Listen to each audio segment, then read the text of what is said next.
कोश्यारी ते कोरटकर आक्षेपार्ह विधानांची अखंडित मालिका. महापुरुषांच्या विरोधात बोलणारे भाजपच्याच जवळचे कसे? आझमींवर एका फटक्यात कारवाई. कोरटकर सोलापूरकर मात्र मोकाट. 5 गोष्टींमुळे कोरटकर सोलापूरकरवर कारवाई होत नाही. भाजपला कोर मतदार दुरावण्याची भीती वाटते का? या व्हिडिओच्या माध्यमातून आपण जाणून घेऊया की प्रशांत कोरटकर आणि राहुल सोलापूरकर यांच्या विरोधात अजूनही कारवाई न होण्याची 5 कारणं कोणती आहेत. पहिलं कारण, भाजपशी जवळीक. नागपूरकर असलेल्या प्रशांत कोरटकर यांच्या सोशल मीडिया अकाउंटवर सहज नजर टाकली तरी लक्षात येतं की मुख्यमंत्री देवेंद्र फडणवीस ते केंद्रीय मंत्री नितीन गडकरी पर्यंत प्रशांतचा थेट वावर आहे. अनेक मंत्री, आमदार, खासदार यांच्या सोबतचे त्यांचे संबंध जगजाहीर आहेत. तर दुसरीकडे राहुल सोलापूरकर यांनीही भाजप नेत्यांच्या सरकारच्या अनेक कार्यक्रमांमध्ये निवेदनं केलेली आहेत. सोलापूरकर यांचीही भाजप नेत्यांशी जवळीक आहे. उच्च पदस्थ पोलिसांशी थेट संबंध.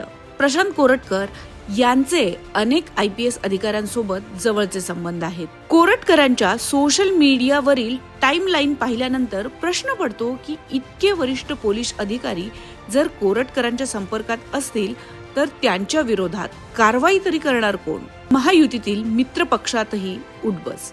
प्रशांत कोरटकर आणि राहुल सोलापूरकर यांची भाजपशी जवळीक आहे याची जाणीव भाजपच्या मित्र पक्षांनाही आहे. शिवाय कोरटकर, सोलापूरकर दोघांचीही महायुतीच्या मित्र पक्षांसोबत उठबस आहेच. याचबरोबर हे दोघेही हिंदुत्ववादी विचारसरणीशी संबंधित लिखाण सातत्यानं सोशल मीडियावर करत असतात. त्यामुळे त्यांच्या विरोधात भूमिका घेणं असो किंवा कारवाईची मागणी असो, महायुतीच्या मित्र पक्षांनाही ते अडचणीचे ठरू शकतात याची जाणीव त्यांना आहे. हिंदुत्ववादी सरकार म्हणून संदेश. माजी राज्यपाल भगतसिंग कोश्यारी यांनीही सातत्यानं महापुरुषांबद्दल आक्षेपार्ह वक्तव्य केली होती.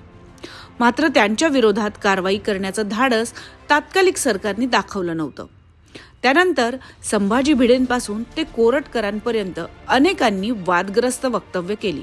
मात्र कारवाई काही झालीच नाही, कारण ब्राह्मण हा भाजपचा कोर मतदार आहे.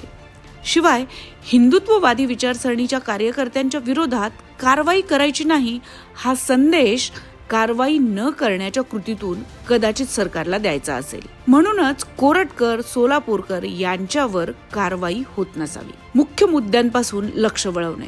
सरकार जेव्हा अडचणीत येईल तेव्हा कोरटकर, सोलापूरकर, संभाजी भिडे यांच्यासारखी लोक काहीतरी आक्षेपार्ह विधान करत असतात. त्यातून निष्पन्न काहीच होत नाही. मात्र काही काळासाठी का होईना लोकांचं लक्ष मुख्य मुद्द्यापासून अशा वायफळ गोष्टींकडे वळवलं जातं जे सरकारला अपेक्षित होतं. तसंच ही लोक करत असल्यानं त्यांच्या विरोधात कारवाईची अपेक्षा ठेवायची तरी कशी? Bureau report, max Maharashtra, Mumbai.